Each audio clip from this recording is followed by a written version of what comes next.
Israël attaqué, ce que chaque chrétien a besoin de savoir maintenant. Les salutations et les bénédictions à vous tous regardez aujourd'hui.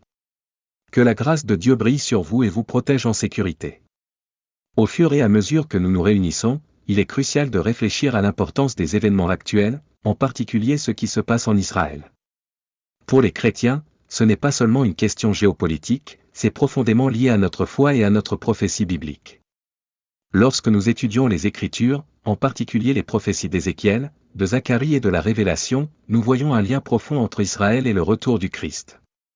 Le mont des Olives est prophétisé pour se séparer lorsque Jésus reviendra, et il entrera par la porte orientale du mont du Temple, au cœur de l'Israël moderne.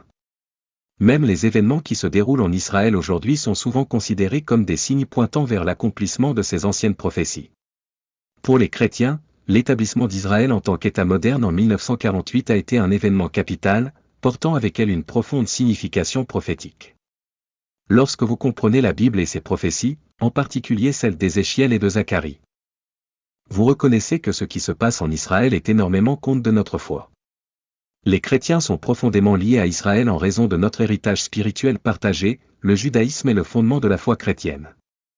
N'oubliez pas que Jésus-Christ, notre Sauveur, est né dans la lignée de Marie, le rendant pleinement divin et pleinement humain et entièrement juif.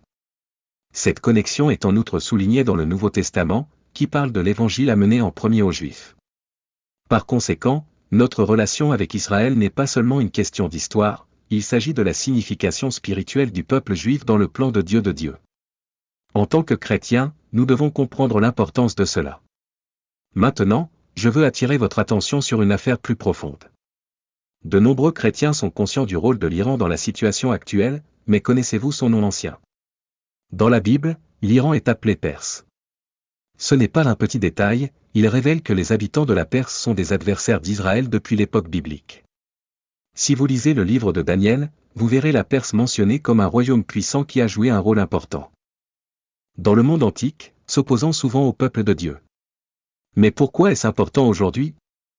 Il souligne que la lutte entre Israël et ses voisins n'est pas simplement politique, c'est spirituel. La Bible nous rappelle que notre lutte n'est pas contre la chair et le sang, mais contre les principautés, contre les forces spirituelles des ténèbres dans les hauts lieux. Le conflit entourant Israël fait partie d'un plan divin plus grand qui transcende la compréhension humaine. En tant que chrétiens, nous sommes appelés à nous tenir avec Israël dans cette bataille spirituelle. C'est plus qu'un simple soutien pour une nation, il s'agit de reconnaître l'accomplissement des promesses de Dieu et des forces spirituelles en jeu. Nous devons surveiller, rester vigilants et, surtout, prier pour la paix et la protection d'Israël. Il est maintenant temps de montrer notre soutien par la prière, la foi et la compréhension de la signification plus profonde de ces événements. Alors, je vous exhorte, tenez-vous avec Israël, priez avec ferveur et préparez-vous spirituellement à ce qui nous attend. Comme le dit la Bible, le temps est proche, et nous devons être prêts à faire face aux défis, guidés par la sagesse et la prière. Que Dieu vous bénisse tous alors que nous promenons ce voyage ensemble. Les échos prophétiques d'Esther, un appel à l'action en ces temps tumultueux, il est essentiel de discerner les modèles spirituels tissés dans l'histoire, la prophétie et les événements actuels. L'histoire de la reine Esther, située dans l'ancienne Perse, Iran moderne, résonne plus que jamais. Ce récit de courage, de timing divin et de montée des dirigeants de principe met en lumière le paysage spirituel et géopolitique qui se déroule sous nos yeux. L'histoire de la reine Esther est celle de la bravoure et du but. Elle a été choisie pour affronter les forces oppressives de son temps, contre les plans de Haman, un homme déterminé à détruire son peuple. De même, aujourd'hui, nous assistons à la montée des femmes dans les rôles de leadership, des Esther spirituelles, qui sont positionnées par Dieu pour affronter l'injustice, défendre la vérité et protéger les innocents.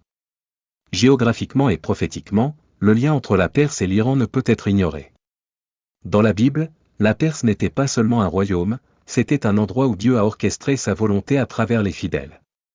Alors que l'Iran apparaît comme un acteur clé dans les conflits mondiaux, en particulier dans ses confrontations avec Israël, les échos de l'histoire d'Esther nous rappellent la main de Dieu à l'œuvre, même dans les circonstances les plus désastreuses.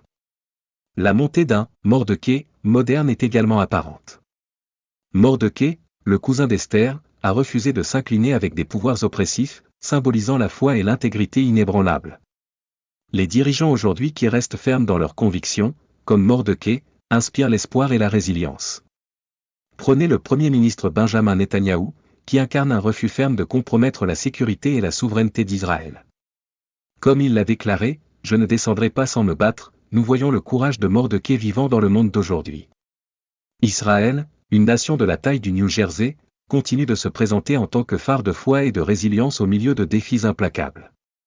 Face à des vagues de drones et d'attaques de missiles, sa survie est tout simplement miraculeuse.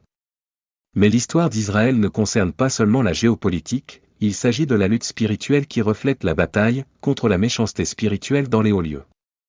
En tant que chrétiens, nous ne pouvons pas nous permettre d'être aveugles aux signes qui se déroulent autour de nous.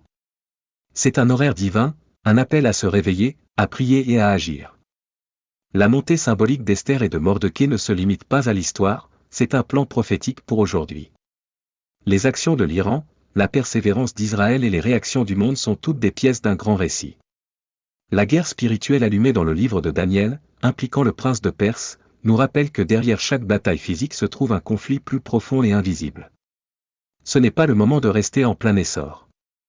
C'est un moment de nous aligner sur les desseins de Dieu, de prier avec ferveur et de soutenir ceux sur les fronts de cette bataille spirituelle et physique. Que le courage d'Esther et de Mordecai nous inspire à rester fermes, à dire la vérité et à faire confiance à la providence divine alors que nous naviguons ces temps critiques. Restez vigilants, restez fidèles et laissez les leçons de l'histoire guider notre réponse aux défis à venir.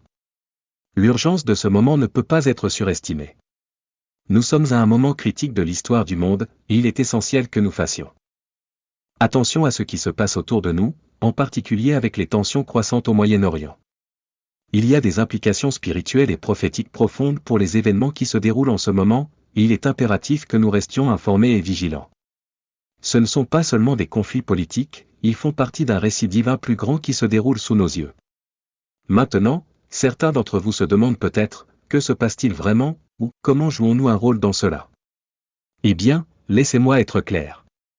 En tant que croyants, nous sommes appelés à soutenir Israël en cette période tumultueuse. Je sais que j'ai déjà parlé du besoin urgent de foi, mais en ce moment, les enjeux n'ont jamais été plus élevés. Le conflit, en particulier avec l'Iran, a le potentiel de déclencher une crise mondiale, et même si nous ne comprenons pas pleinement toutes les subtilités, nous devons rester vigilants.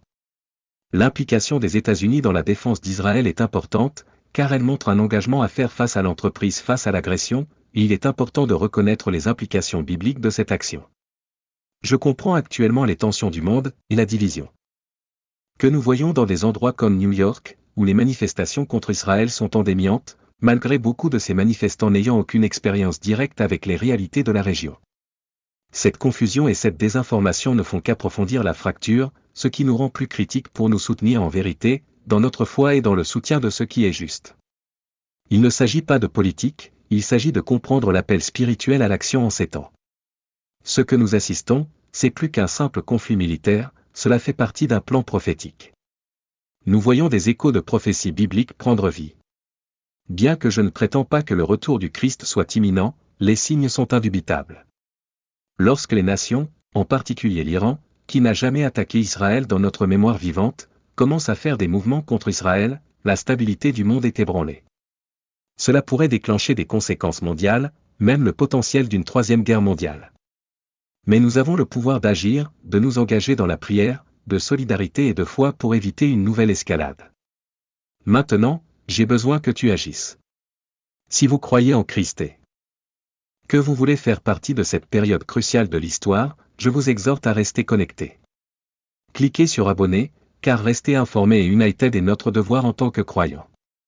Je continuerai à partager ces idées prophétiques, et je continuerai à prier avec vous. Ensemble, nous pouvons naviguer dans ces temps difficiles avec la foi, le courage et l'espoir. Ne permettons pas à la peur de s'installer. Au lieu de cela, soyons une source de force l'un pour l'autre. Maintenant, tournons nos cœurs en prière. Amen.